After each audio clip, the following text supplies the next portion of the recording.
À l'approche de la présidentielle prévue pour 2025 en Côte d'Ivoire, la Commission électorale indépendante a entrepris des politiques de sensibilisation sur l'éducation civique et électorale afin de prévenir des violences post-électorales. La campagne a débuté le 12 juin 2024 au sein de l'École nationale d'administration ENA. Des enseignements accordés par le président de la Commission électorale indépendante, Ibrahim Koulibaly Kuibière, à 400 auditeurs représentatifs de 3 cycles de formation.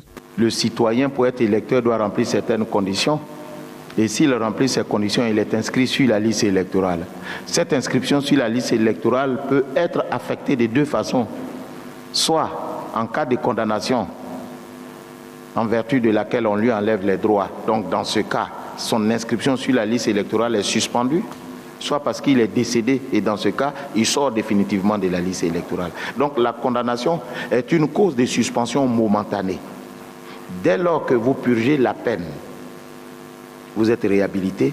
À travers cette campagne de sensibilisation, la CEI s'est fixée pour objectif former des ambassadeurs de la paix électorale qui pourront relayer les informations cruciales sur le processus électoral à travers tout le pays. La campagne s'étendra sur toutes les 31 régions et sur tous les départements du pays. Cette initiative constitue un pas essentiel vers des élections transparentes et apaisées en Côte d'Ivoire, renforçant ainsi la démocratie et l'engagement citoyen. Nous avons estimé qu'il était important que nous tous, nous nous imprégnions à nouveau de ce processus, que nous en connaissions les détails, qu'avec la plus haute autorité de cette institution, nos questions aient des réponses.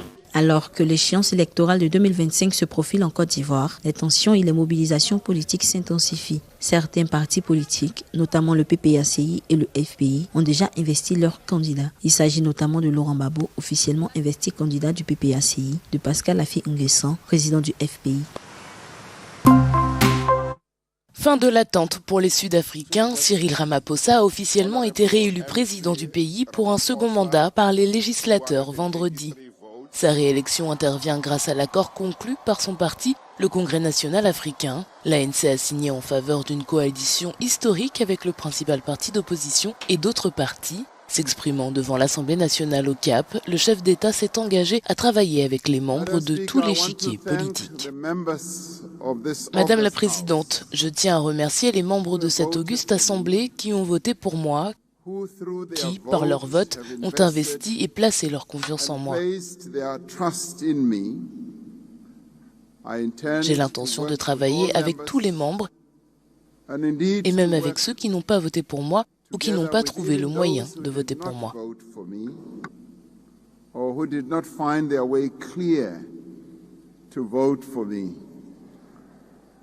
C'est leur droit démocratique. Nous sommes tous des Sud-Africains et je servirai tout le monde et je travaillerai même avec ceux qui ne m'ont pas soutenu ce soir. Monsieur Ramaphosa a remporté une large victoire lors d'un vote au Parlement face à un candidat surprise, Julius Malema, le chef du parti d'extrême gauche des combattants de la liberté économique. Le président sud-africain a obtenu 283 voix contre 44 pour monsieur Malema dans cette assemblée de 400 membres. Le Conseil de sécurité de l'ONU a adopté jeudi une résolution exigeant que les forces de soutien rapide mettent fin au siège d'El Fasher, la capitale du Darfour, où se trouvent plus d'1 million de personnes prises au piège. L'adoption de cette résolution envoie un message clair. Le Conseil exige que les forces de soutien rapide mettent immédiatement fin au siège d'El Fasher et que toutes les parties s'éloignent du gouffre. Une attaque contre la ville serait catastrophique pour les 1,5 million de personnes qui s'y abritent. Approuvée par 14 voix, la résolution appelle également les paramilitaires à rechercher une cessation immédiate des hostilités afin de mettre un terme à la guerre qui dure depuis plus d'1 an. Cette résolution souligne la nécessité d'un accès humanitaire transfrontalier et transversal, complet, rapide, sûr et sans entrave. Elle appelle les autorités soudanaises à accroître leur coopération avec les agences des Nations Unies et à rouvrir d'urgence la frontière pour faciliter une augmentation significative de l'aide humanitaire. El Fasher accueille de nombreux réfugiés et la ville est devenue un véritable centre pour les distributions d'aide humanitaire. Le texte de l'ONU exige que toutes les parties au conflit assurent la protection des civils. Au Kenya, les stocks de poissons diminuent dans le lac Victoria en raison de la forte demande asiatique. Les marchés d'Asie sont à l'origine d'une forte augmentation de la pêche des perches du Nil kenyan, une espèce de poisson d'eau douce dont certains organes vitaux sont recherchés pour leurs propriétés anti-vieillissement. Les pêcheurs kenyans essaient d'en attraper le plus possible, ce qui fait diminuer les stocks de ce poisson du lac et a un impact sur leurs moyens de subsistance. Autrefois, le poisson était abondant, contrairement à aujourd'hui où une journée entière de pêche peut ne donner que 5 perches du Nil. À l'époque, personne ne connaissait la valeur de la bouche de poisson. Nous avions l'habitude de la jeter sans savoir ce qu'elle valait. Aujourd'hui, la mâchoire de poisson est aussi précieuse que de l'or. Les rives du lac Victoria à Kisumu City sont animées par des pêcheurs qui vendent leurs prises. La perche du Nil atteint des prix élevés sur le marché, mais la surpêche entraîne une baisse de la population de perches du Nil dans le lac. Aujourd'hui, j'ai l'impression que c'est mon jour de chance. La plupart du temps, nos sorties de pêche ne donnent pas de perches du Nil. Cependant, le tilapia est toujours abondant, alors qu'une seule perche du Nil peut se trouver dans tout le lot. La mâchoire du poisson a beaucoup plus de valeur que la chair. Parfois, lors de nos sorties de pêche, nous tombons sur de grosses perches du Nil qui sont mortes et non comestibles. Cependant, nous nous estimons chanceux car l'extraction de la mâchoire de ces poissons peut encore nous rapporter de l'argent. L'augmentation de la demande a donné lieu à des méthodes de pêche clandestines ciblant les stocks de poissons reproducteurs et juvéniles.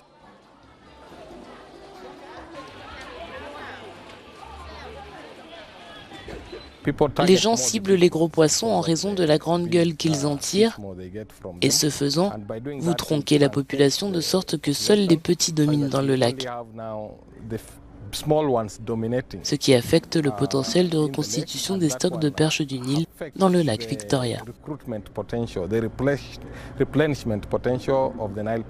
Certains pêcheurs prônent l'importance d'une surveillance continue des stocks, de l'adoption de pratiques de pêche durables et de la recherche d'une valeur monétaire dans d'autres produits dérivés de la perche du Nil afin d'aider les pêcheurs à créer des moyens de subsistance durables et d'assurer ainsi le maintien des populations de poissons à l'avenir.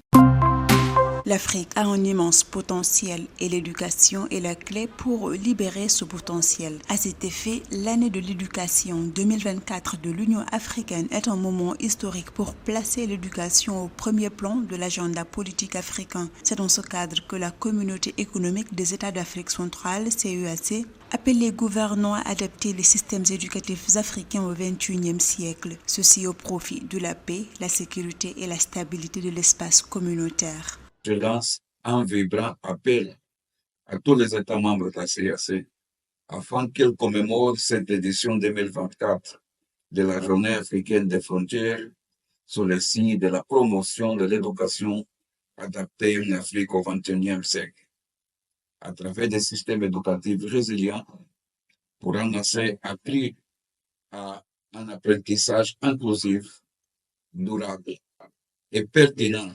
Pour réussir au XXIe siècle, il faut un accès universel équitable à tous les niveaux d'instruction et une population de jeunes dotés de compétences nécessaires. Ainsi, les dirigeants africains s'engagent fermement à financer l'éducation par le biais de budgets nationaux afin de transformer les systèmes éducatifs africains pour doter les générations actuelles et futures de compétences du XXIe siècle. La commission de la CEAC a choisi de s'inscrire jusqu'en 2030 dans la logique de l'organisation de l'espace régional de l'innovation, des sciences, de la technologie et de l'innovation. Il s'agit de planifier en Afrique centrale l'organisation d'un cadre référentiel d'évolution en éducation, formation, sciences, technologie et innovation.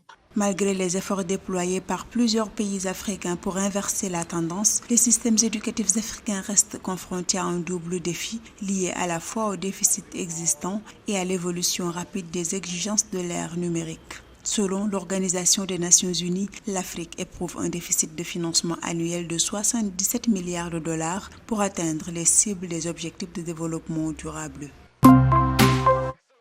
Le professeur Linus Opara, titulaire à la faculté des sciences agricoles de l'université Stellenbosch en Afrique du Sud, s'est vu décerner le prix de l'excellence pour la recherche dans le domaine de l'agriculture en Afrique.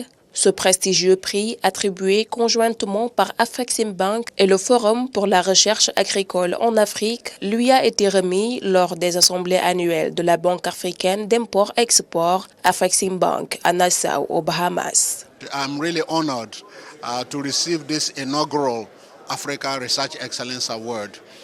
This is in recognition of the work we have done over the years, first of all in building Africa's capacity for research and innovation to support the transformation of an African agriculture and food system.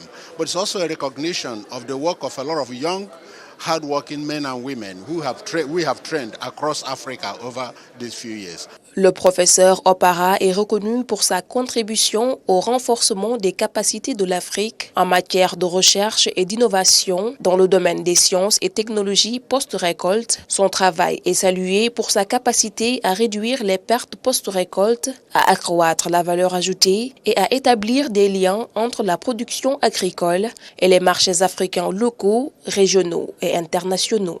And so, over these years, we've worked in developing value chains. Including various fruits, including different agricultural value chains across Africa.